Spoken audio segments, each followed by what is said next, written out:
este día domingo. Agradecidos a Dios también por la presencia de Luchito Luis Ángel. Después de que estuvo en el hospital, estuvo muy delicado.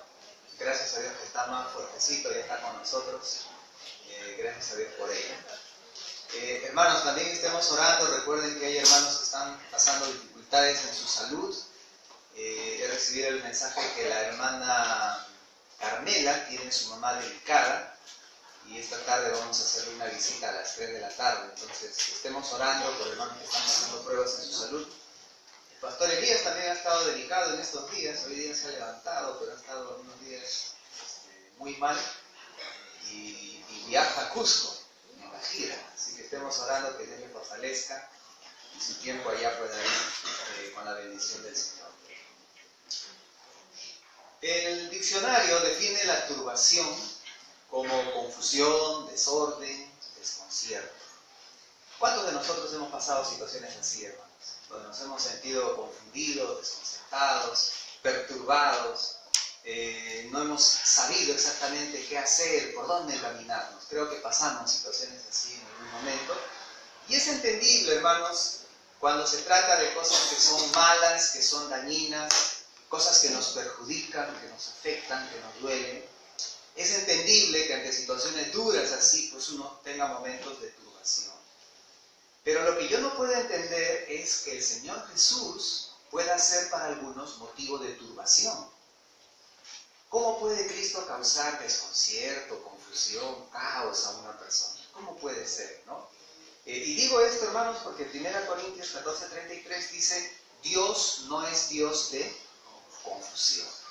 Entonces, ¿cómo Cristo puede causar confusión?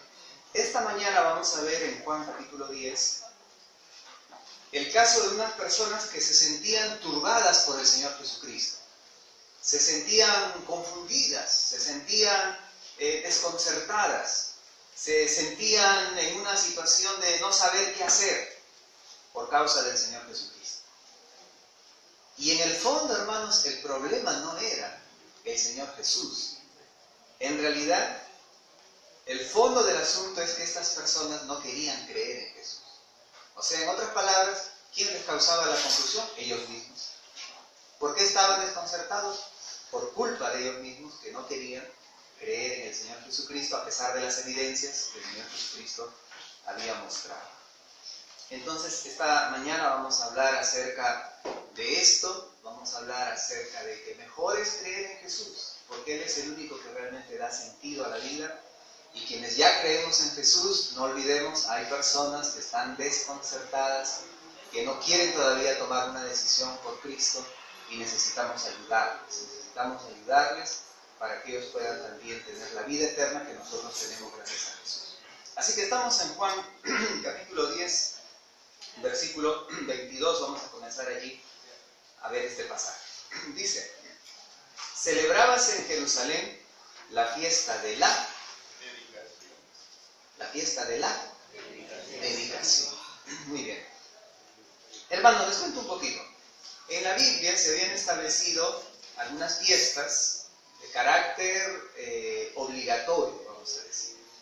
Había más fiestas establecidas obligatoriamente, pero estas 3 fiestas resaltaban porque en esas fiestas los judíos peregrinaban hacia Jerusalén. Eran fiestas muy importantes, ellos peregrinaban de donde estén para estar en Jerusalén. Josefo dice, hermanos, que un día de Pentecostés hubo en Jerusalén 2 millones de judíos, ¿no?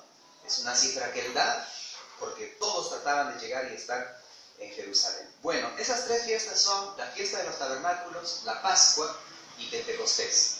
¿Ya? Fiestas en las cuales los judíos peregrinaban para estar allí. Había otras fiestas que eran muy importantes, pero que los judíos no necesariamente peregrinaban, no era un requisito. La fiesta de las trompetas, conocida también como Rosh Hashanah, en la cual los judíos celebraban el inicio de su año nuevo. Ellos no celebran año nuevo el 1 de enero, ¿no? Sino ellos lo celebran entre marzo, abril, porque es la fecha que ellos salieron de Egipto. Entonces, ellos recordaban, ¿no?, su año nuevo con el sonido de las trompetas y esta fiesta de las trompetas. Tenían también el día de la expiación, conocido como Yom Kippur, y esta fiesta también era una gran celebración en Jerusalén. Tenían también la fiesta del Purim. ¿Se acuerdan del Purim en el libro de Esther? Cuando los enemigos quisieron matar a los judíos, pero ellos se defendieron y más bien eliminaron a sus enemigos, y ahí se inició una fiesta que es la fiesta del Purim, que ellos lo recordaban conforme dice el libro de Esther. Y otra fiesta notable era esta, la que está aquí. ¿Cuál fiesta?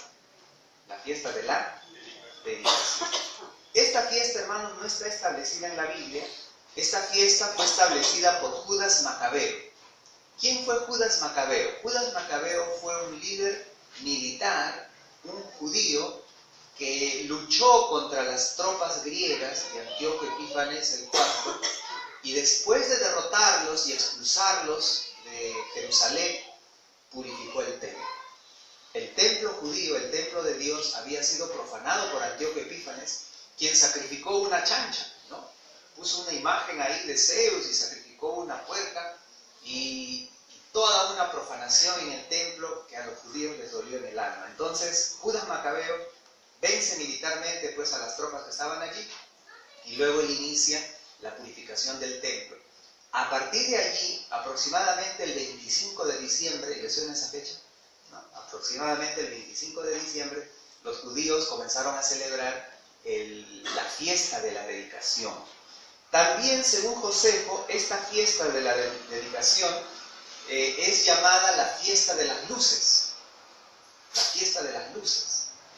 Y hasta ahora, los judíos, bueno, desde el año 70 más o menos, después que fue destruido el templo, en esta fiesta de la dedicación o de las luces, los judíos encienden un candelabro, ¿no?, que tiene como 8 brazos, ¿no?, y ellos celebran ahí, encienden ese candelabro para celebrar la fiesta de las luces. Entonces, este dato es interesante, hermanos, porque los críticos de la Navidad siempre relacionan el 25 de diciembre con fiestas paganas, ¿no?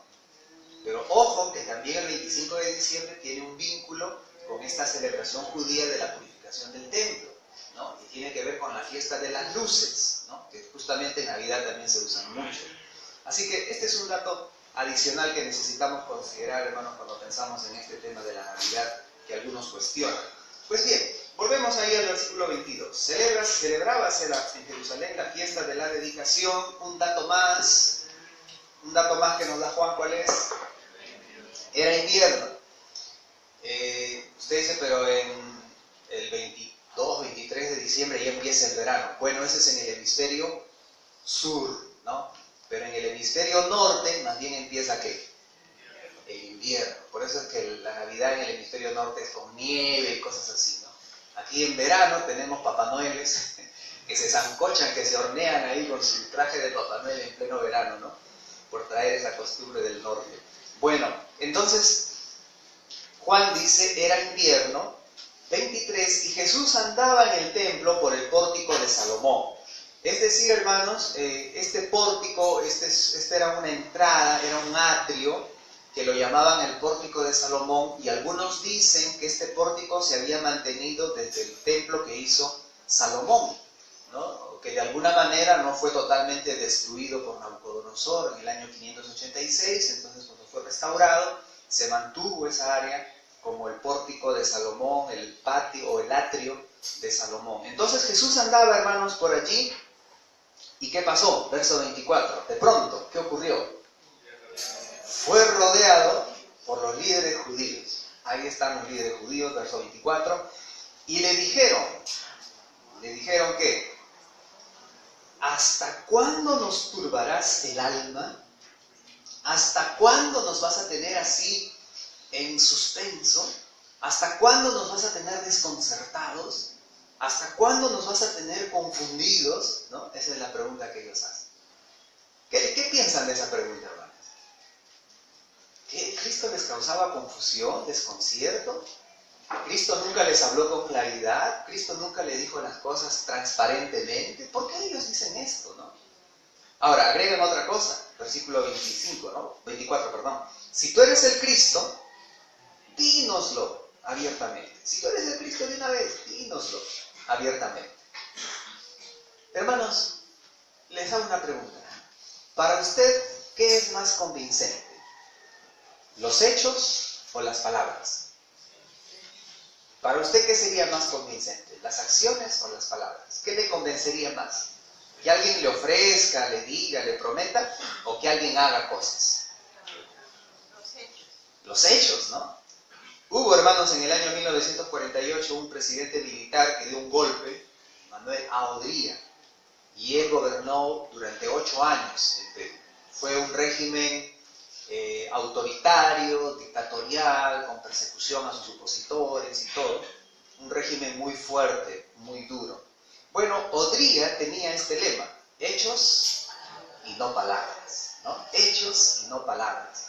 Y alguien le diría, ya pues, entonces ya que tiene ese lema, que haga obras, ¿no? Y efectivamente, hermanos, Odría dejó muchas obras a nivel nacional, incluyendo nuestro clásico Estadio Nacional. El Estadio Nacional de Lima fue construido por Manuel A. Odría. Claro, después lo remodeló Alan, ¿no? Lo malogró, digo, le remodeló un poco, ¿no?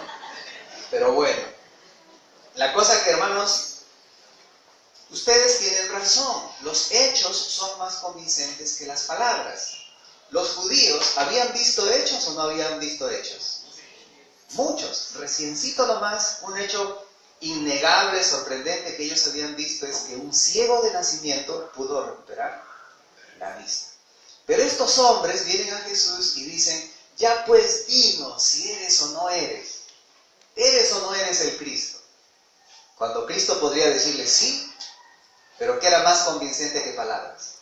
Hechos. Y él había demostrado quién era a través de sus hechos. Entonces, hermanos, esta pregunta no era una pregunta sincera. No era una pregunta genuina, de alguien que realmente quiere salir de dudas. Ustedes han leído varias veces, por ejemplo en Mateo, ¿no? Cuando dice, y se acercaron para tentarle, y le preguntaron. Y se acercaron para preguntarle, pero solamente estaban buscando ocasión contra él. Entonces, estos gobernantes judíos no eran sinceros en su pregunta al Señor Jesucristo. Si a usted Cristo le genera confusión, inquietud, suspenso, ¿por qué no va a Cristo y le hace una pregunta, pero sincera? ¿Por qué no va a Cristo y le dice sinceramente, Señor, yo tengo dudas? ¿Quién eres tú? Explícame, quiero saber. Pero dígaselo sinceramente.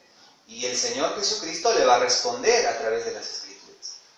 Si usted tiene dudas, acérquese a Cristo, no rehuya a Cristo, ¿ya?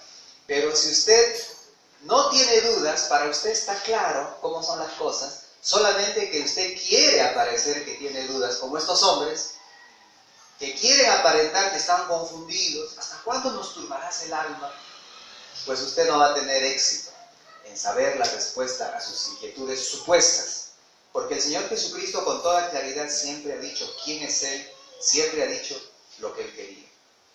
Bien, entonces, Jesús le responde, vamos al versículo 25. ¿Qué les dice Jesús en el verso 25? Os lo he dicho. ¿Y qué? Y no creéis. O sea, no me vengan a decir dinos, porque yo ya se los he dicho. Ya se los he dicho. El problema, hermanos, esto lo hemos dicho varias veces aquí, el problema de los judíos no es que no podían oír, no es que no podían entender. El problema de los judíos, ¿cuál era? No querían creer. Ellos miraban primeramente sus intereses políticos, sus intereses económicos, miraban primeramente su reputación, su posición, mantener su estatus. Eso era para ellos más importante que creer en Cristo. Y por eso venían a hacerse los confundidos cuando no era cierto. Así que Jesús le dice con toda claridad, ¿qué quieren que les diga? Yo ya se los he dicho hace rato, hace tiempo, se los he dicho ya. Pero ustedes, ¿qué pasa? No creen. Eso lo dice en el versículo 25. Os lo he dicho y no creéis. Ahora, ¿de verdad, hermanos, Cristo ya se los había dicho? Bueno, vamos a ver unos ejemplos. Cerca aquí nomás, 7:37, Juan 7:37. ¿Qué dice Juan 7:37? En el último y gran día de la fiesta, Jesús se puso de pie y alzó la voz diciendo, ¿qué dijo? Venga a mí y beba. Y 38. El que cree en mí, como dice la Escritura, de su interior correrán ríos de agua viva. Y esto, hermanos, era una alusión al Mesías en el Antiguo Testamento. O sea, cuando Cristo estaba diciendo eso, significa que Cristo ya les estaba diciendo quién era Él. Él era el Mesías. 8:12, Juan 8:12. Otra vez Jesús les habló diciendo ¿qué? Yo soy la luz del mundo, el que me sigue no andará en tinieblas, sino que tendrá ¿qué? La luz de la vida. ¿Se los había dicho o no se los había dicho? Se los había dicho. Hermanos, en el 8:58, Jesús les dijo, de cierto os digo, esto que les voy a decir es absolutamente cierto, totalmente verdadero. Antes que Abraham fuese, yo soy. ¿Entendieron ellos que Jesús era el Mesías? Sí lo entendieron, hermanos. Miren el versículo 59. ¿Qué hicieron cuando Jesús dijo eso? Tomaron entonces piedras para arrojárselas. ¿Entendieron o no entendieron? Entendieron. Entonces, que no vengan a preguntar, que no vengan a decir, dinos si eres o no eres el Mesías. Cristo hace tiempo se los había dicho. ¿Y hermanos? ¿Se acuerdan también cuando casi recién comenzó su ministerio, llegó a Nazaret y le dieron el rollo de Isaías para leer? Cuando él lee ahí, ¿no? Isaías 61, el Espíritu del Señor está sobre mí porque me ha ungido para vendar a los quebrantados, publicar libertad a los presos, etc. Y luego enrolla el rollo, lo entrega al ministro, se sienta para dar la explicación, porque antes así era, hermanos, los que enseñaban se sentaban, ¿no? Se sentaban en sillas llamadas cátedras, ¿no? Entonces Jesús se sienta en la cátedra para comenzar a explicar el texto y lo único que dice es, hoy se ha cumplido esta escritura delante de vosotros. Entonces, ¿les había dicho o no les había dicho quién era? Sí, se los había dicho. Y ellos vienen ahora a preguntar, dinos, ¿eres o no eres? Hipócritas, hermanos, eran preguntas hipócritas. Bien, Jesús les dice además que el problema verdadero de ellos era no creer. Versículo 25, os lo he dicho y no creéis. Ese era el problema de ellos. Si entre nosotros, ¿no?, hay alguien que todavía no está en Cristo, si todavía hay alguien aquí que cuando escucha la palabra de Dios le incomoda, le molesta, le perturba, le aburre, no quiere escuchar la palabra de Cristo. Para usted, Jesús, su palabra es motivo de confusión, de incomodidad, de malestar. Si usted es una persona que está en esa situación, ¿por qué se siente así? Porque Jesús no le ha dicho con claridad a usted quién es Él. Porque Jesús no le ha dicho con claridad a usted que quiere darle vida eterna. Sí se lo ha dicho. El problema no es que le perturbe Jesús. Usted se perturba porque usted no quiere creer en Jesús. Usted se incomoda porque usted no quiere poner su fe en Cristo y recibir el regalo de la vida eterna en Él. Así que el problema no está en Jesús, el problema está en usted y su duro corazón. Igual que en los fariseos, los líderes judíos que rodearon a Jesús, el problema no estaba en Cristo. El problema estaba en ellos, que no querían creer en lo que Jesús les había dicho. Bueno, avanzamos un poquito. Sigue diciendo Jesús ahí en el versículo 25. Jesús le respondió, os lo he dicho y no creéis. Luego, ¿qué viene? Las obras que yo hago en nombre de mi Padre, ¿qué pasa? Ellas dan testimonio de mí. Versículo 26. Pero vosotros no creéis. Porque no sois de mis ovejas. Sí, luego vamos a ver esa frase. Las obras, ¿no? Hace un ratito dijimos, ¿qué es más convincente? ¿Palabras o hechos? Hechos. ¿Ok? Bueno, Cristo en palabras ya había demostrado y había declarado quién era Él. Con hechos, también había demostrado quién era Él. Y hermanos, había manifestado su poder. A ver, ¿ustedes recuerdan los milagros de Jesús? ¿Sobre qué cosas o situaciones manifestó poder el Señor Jesucristo? Recordando los milagros de Cristo. ¿Sobre qué? Sobre la muerte. ¿No? ¿Cómo así sobre la muerte? Porque resucitó muertos. No solo a Lázaro, también resucitó a otras 2 personas. Entonces mostró su poder sobre la muerte. Mostró su poder sobre la gravedad. Podemos reunir todo eso y decir, mostró su poder sobre la creación. ¿Ya? sobre la creación. Caminó sobre el agua, convirtió el pan en vino, hizo que una higuera se seque, o sea, hizo varias cosas, multiplicó los panes, etc. O sea, varias cosas que van contra las leyes que Dios ha establecido en la creación, porque Él tiene autoridad sobre la creación. ¿Sobre qué más? Sobre el mar, el viento, sobre la creación, las enfermedades. Después había otros personajes que hacían de las suyas por ahí. Los demonios. Y el Señor Jesucristo manifestó autoridad sobre todos ellos. Entonces, hermanos, Cristo les dice, las obras que yo he hecho, las obras que mi Padre me encomendó que hiciese, ellas dan testimonio de mí. Ellas me muestran a mí, me califican a mí como el Mesías.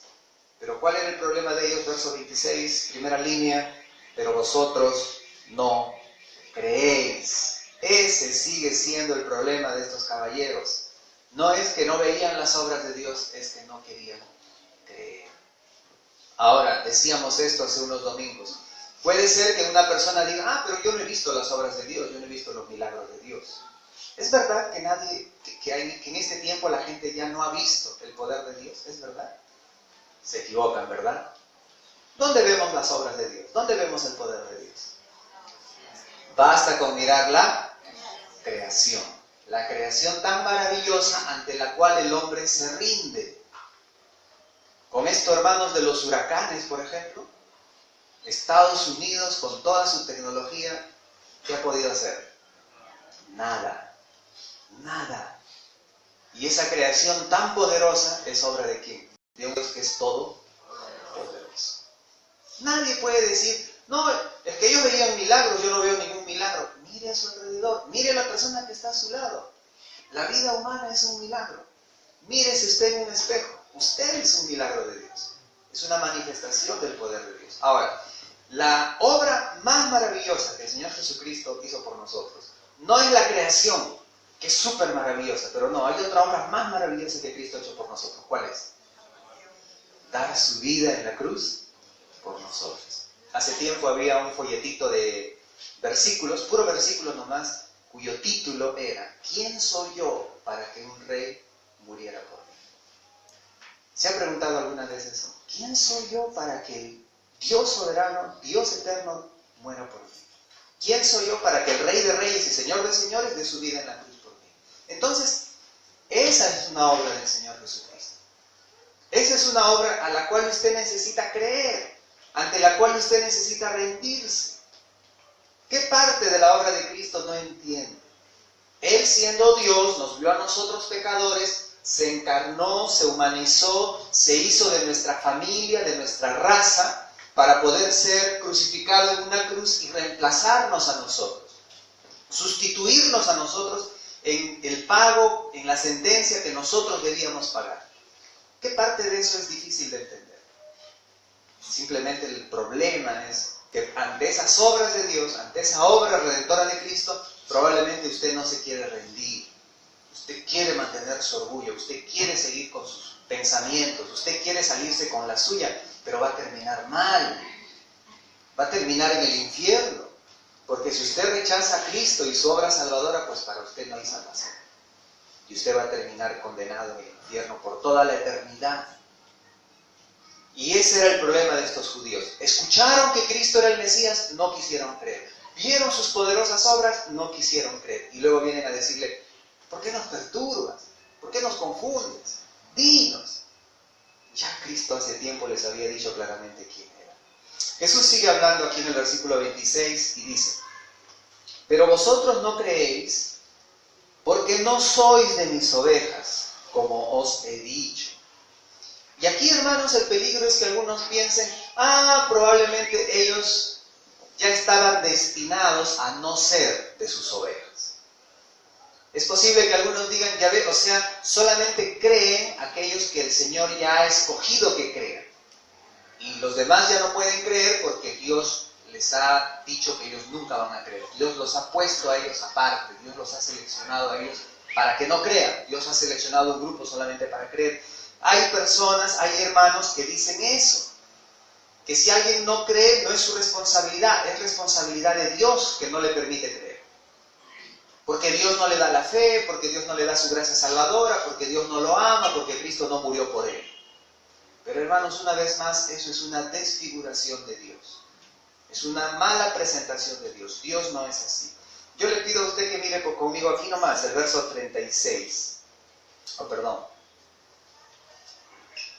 El 38. Mire conmigo el verso 38. Sigue el mismo diálogo, ¿eh? Cristo sigue hablando con la misma gente. Y mire lo que le dice Cristo en el 38. 37. Si no hago las obras de mi Padre, no me creáis. 38. Mas si las hago, aunque no me creáis a mí, ¿qué dice? Creed a las obras, para que conozcáis y creáis que el Padre está en mí y yo en él. ¿Qué les está diciendo Cristo a estos hombres que no son sus ovejas? ¿Eh? Que les ha dicho, ustedes no son mis ovejas, pero ¿qué les está diciendo? Crean. ¿Lo nota? ¿Lo nota ahí? Mas si las hago, aunque no me creáis a mí, ¿qué? Creed a las obras. O sea, no, Cristo no les dice, ustedes como no son mis ovejas, nunca van a creer. No les dice, ¿sí? ¿Qué les hace? Les hace una invocación a ¿qué? A que crean. Estos hombres jamás van a poder decir, yo no creí porque tú no quisiste que crea. Porque aquí Cristo, ¿qué les está diciendo? Crean. Crean a mis obras. Ya, no me creas lo que yo digo, ya. Ok, no creas lo que yo digo, pero mira mis obras y crea mis obras. Eso es lo que les está diciendo. Entonces, hermanos, que nadie nos venga a decir, no, ellos no creyeron porque no estaban predestinados. No creyeron porque no quisieron. Porque el Señor Jesucristo les hace una invocación a que crean. Y las invocaciones del Señor son sinceras. Dios no miente. Cuando les hace una invitación es porque la persona puede cumplir, puede acceder a esa invitación. Dios no pide cosas imposibles a los hombres. ¿Qué dice Hechos 17:30? Ahora Dios, habiendo pasado por alto los tiempos de esta ignorancia, ¿qué hace ahora? Manda, ¿a quiénes? A todos los hombres. ¿Dónde? En todo lugar. ¿A qué les manda? Que se arrepientan. Y si Dios les manda que se arrepientan, es porque pueden arrepentirse. Y si no se arrepienten, ¿por qué no se arrepienten? No es responsabilidad de Dios. ¿Es responsabilidad de quién?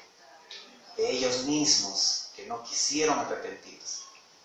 Entonces, hermanos, no debemos aceptar que la gente, tomando algunas frases, sin tomar todo el contexto, tome algunas frases, algunas porciones de la palabra de Dios y luego mal represente a Dios. Y luego hable mal de Dios. Y luego tuerza, desfigure a Dios. No podemos permitir eso. Así que regresamos al versículo 26 y Cristo dice, pero vosotros no creéis porque no sois de mis ovejas. ¿Pero por qué no son de sus ovejas? Porque no quieren ser de sus ovejas. Como os he dicho, ya lo había dicho antes. Versículo 27. Mire las bendiciones de ser oveja. Por eso, si alguien todavía aquí no es oveja del Señor, crea en Cristo. Ríndase. Vamos a leer juntos 27 y 28. Mire las bendiciones de ser una oveja del Señor Jesucristo. Dice 27, 2, 3. Mis ovejas oyen mi voz, yo las conozco y me siguen. Y yo les doy vida eterna. No perecerán jamás, y nadie las arrebatará de mi mano. Hasta ahí nomás. Hermanos, ¿cuántas bendiciones cuenta ahí para las ovejas? ¿Cuántas bendiciones? ¿Cuántos beneficios? ¿Cuántos privilegios? Mira el verso 27. Primeramente dice, mis ovejas oyen mi voz. Siguiente, yo las conozco. Siguiente, me siguen. 28. ¿Y qué pasa? Ahí voy a hacer un alto. El verbo doy, ¿qué les parece, hermanos? Pasado, presente o futuro. Doy. Presente. O sea, cuando alguien cree en Cristo, ¿en qué momento recibe la vida eterna? En ese instante, en ese momento. Cristo no dice, les daré la vida eterna. Cristo dice, yo les doy vida eterna. Ahora, hermanos, otro alto ahí en ese versículo 28. Dice que Cristo nos da vida eterna. Pregunta, ¿cuánto dura la vida eterna? ¿Cuánto dura? ¿En algún momento se puede acabar? No. ¿En algún momento se puede cortar? Definitivamente no, es eterna.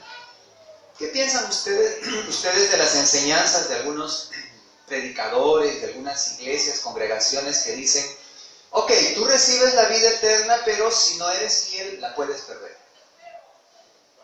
Entonces no era vida eterna. Si se acabó, si se cortó, entonces no era vida eterna. ¿Qué tipo de vida habrá sido?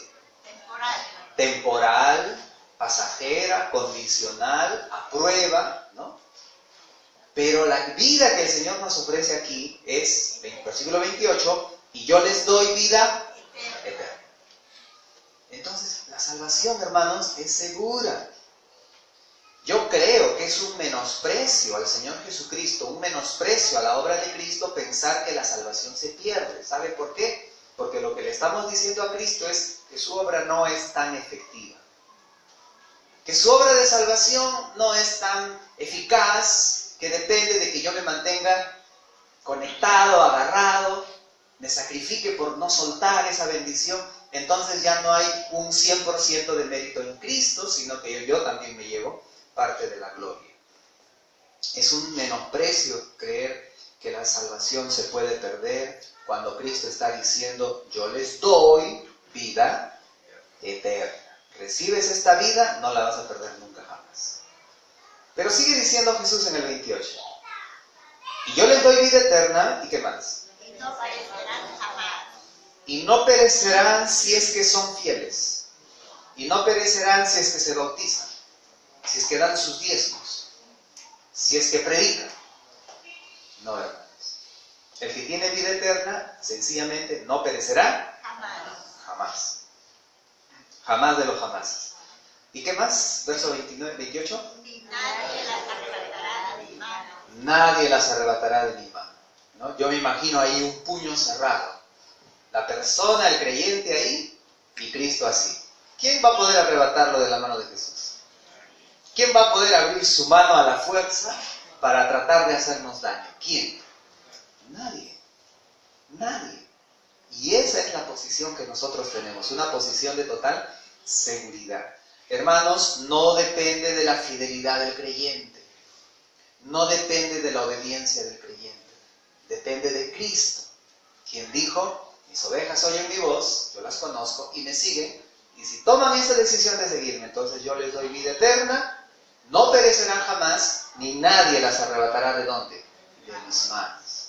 ¿Ya? De eso depende la salvación que el Señor ofrece a sus ovejas. Verso 29. Mi Padre que me las dio es mayor que todos. ¿Qué pasa? Y nadie las puede arrebatar de la mano de mi Padre. Nadie las puede arrebatar de la mano de mi Padre. Mi pastor, el pastor Silvio Salinas, hacía esta ilustración. Él decía, bueno, Cristo dice que sus ovejas están aquí, están en su mano y nadie las puede arrebatar de su mano. Pero luego agrega, y nadie los puede arrebatar de la mano de mi Padre. Y él dice, que se imagina así, ¿no? Así. Aquí está la mano del Padre, y nosotros estamos tanto en las manos de Cristo como en las manos del Padre. Hermanos, ¿quién nos va a arrebatar de él? Hace un rato dijimos, de la mano de Cristo nomás nadie nos puede arrebatar. Y si el Padre pone todo su mano ahí, ¿quién? Absolutamente nadie. Esto, hermanos, está en armonía. Busquen por favor Romanos 8, 38 y 39. Somos propiedad de Cristo, somos propiedad del Padre, somos propiedad de Dios, estamos en sus manos. Si nosotros hemos puesto nuestra fe en Jesús, mire esa posición tan especial que tenemos. Si usted todavía no ha puesto su fe en Jesús, ¿qué espera? ¿Qué espera para recibir esa bendición tan grande? La vida eterna, la seguridad de que jamás usted va a ir al infierno, jamás va a perder su salvación, la seguridad de que está en las manos de Cristo, que está en las manos del Padre. ¿Qué espera? ¿Qué espera para tener este beneficio, esta bendición tan especial? Mire lo que dice Romanos 8, 38 y 39. Vamos a leer todos juntos, por favor. 2 y 3. Por lo cual estoy seguro de que ni la muerte, ni la vida, ni ángeles, ni principados, ni potestades, ni lo presente, ni lo porvenir, ni lo alto, ni lo profundo, ni ninguna otra cosa creada nos podrá separar del amor de Dios que es en Cristo a separar de Cristo? ¿Del amor de Dios? Nada, nada. Y una parte que yo quiero resaltar aquí, hermanos, es cuando dice, ni ángeles. Noten el 38, ¿no? Cuando dice, ni la muerte, ni la vida, ni qué, ni ángeles. ¿Por qué? Porque entre los ángeles también está incluido ese ángel que se rebeló contra Jesús, contra Dios. ¿Quién? Satanás, el diablo y todos sus demonios. Hermanos, el diablo tampoco nos puede apartar del amor de Dios. El diablo tampoco nos puede arrebatar de las manos de Dios. A veces, por la ignorancia de nosotros en cuanto a las Escrituras, tenemos temor a Satanás, tenemos temor a los demonios, ¿no? Y a veces hay personas también que le paran echando la culpa de todo a Satanás, ¿no? Son sus propios pecados, pero dicen, Satanás, el diablo me hizo pecar. Una vez un hombre me dijo, Satanás metió su cola y me hizo tropezar, ¿no? Y de todo se le culpa a él. Pero, hermanos, el verdadero creyente está protegido por Dios. Y aunque el diablo sí, con el permiso de Dios, puede tentarnos, acá dice claramente que nosotros tenemos la victoria asegurada, ¿no? ¿Se acuerda el versículo más arriba que dice, antes, en el 37, en todas estas cosas somos más que vencedores? Por razón del tiempo, hermanos, no voy a avanzar al siguiente punto, pero quisiera hacer énfasis en esto. ¿Cuánta gente a nuestro alrededor no tiene, hermanos, la vida eterna, no tiene la salvación? ¿Cuánta gente a nuestro alrededor sí cree en Jesús, habla de Jesús, canta a Jesús, anda con una Biblia en el brazo, en la mano o bajo el brazo, congrega, está en diferentes agrupaciones, pero piensan que la salvación se pierde? Piensan que Jesús no dijo la verdad cuando en Juan 10:28 dijo, y yo les doy vida eterna. Piensan que no dijo la verdad. Dijo vida eterna, pero no es vida eterna. ¿Qué piensan, hermanos, de esas personas? ¿Qué necesitan? ¿Qué necesitan? ¿Personas que todavía no han creído en Cristo o que creen equivocadamente, distorsionadamente en Jesús? ¿Qué necesitan? Necesitan entender la verdad, necesitan conocer la verdad. Necesitan, hermanos, que nosotros vayamos y les digamos cómo son las cosas realmente. Vayamos con la palabra de Dios, les digamos lo que Cristo ha prometido, les digamos quién es Jesús y el valor de su obra en la cruz por todos nosotros. Así que los que somos creyentes no debemos estar solamente felices de que estamos seguros en las manos del Señor y no nos va a pasar nada por toda la eternidad. No, hermanos. Tenemos que tener también, así como Cristo, compasión por los perdidos, compasión por aquella gente engañada. ¿Cuánta gente que está en una iglesia, aunque se llame evangélica, va a ir al infierno? Porque no está confiando en Cristo, porque está confiando en sus obras, porque está confiando en sus líderes, porque está confiando en sus ayunos, en sus vigilias, en sus oraciones, y no está confiando en Cristo. ¿Cuánta gente? Y nosotros, tranquilos, bien, gracias. No, hermanos. Tenemos que ir con la verdad, tenemos que ayudarles, tenemos que evangelizarlos. No se confíe, no, él va a una iglesia evangélica, ya no le predico el evangelio. Predíquele, pregúntele si cree realmente que va a ir al cielo. Pregúntele, si tú cometes un pecado grave y antes de pedir perdón te mueres, ¿a dónde vas? Y muchos que van a iglesias evangélicas, yo hablé con un hombre que tenía 30 y tantos años en una iglesia, 27 años en una iglesia, perdidos, porque están confiando en sus obras y ya no están confiando en Cristo. Necesitan la verdad, hermanos, necesitan reconocer a Cristo y creer de todo corazón lo que Él nos dice en su palabra. Vamos a ponernos de pie, por favor. Vamos a orar. Amado Padre, yo espero en esta mañana que Cristo no sea un motivo de confusión, de desconcierto para nadie en este lugar, que no sea un motivo de perturbación, de incomodidad. Pero si para alguien lo es, no es por causa de Cristo, es por causa de su incredulidad, de la dureza de su corazón, de su rechazo a Jesús.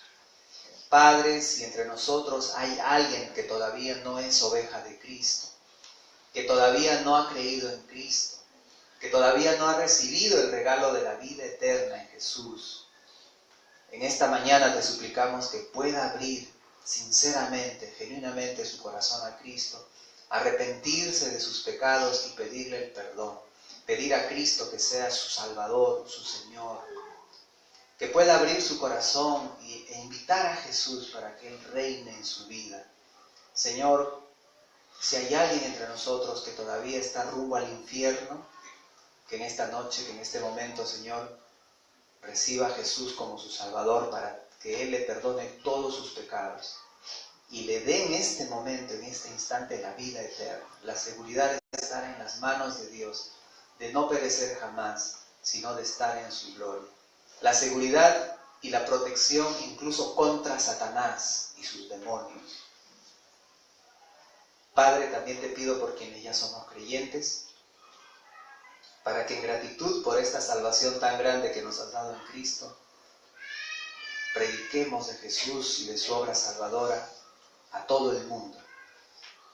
Tanto aquellos que rechazan, que no creen, como aquellos que dicen creer, pero están en congregaciones, en doctrinas, donde no les han enseñado bien el Evangelio, donde menosprecian la obra de Jesús, donde les enseñan que la muerte de Cristo en la cruz y su sangre derramada en la cruz no son tan efectivas si es que uno desobedece o es infiel. Tremenda mentira, Señor. Necesitamos ir a ellos con la luz de la verdad y repetir lo que dijo Jesús aquí en Juan 10:28: y yo les doy vida eterna y no perecerán jamás, ni nadie las arrebatará de mi mano. Padre, que no estemos tranquilos mientras hay gente muriendo sin Cristo, mientras hay gente engañada, muy religiosa, muy sincera, pero sinceramente equivocada. Ayúdanos, por favor, en el nombre de Jesús. Amén. Amén.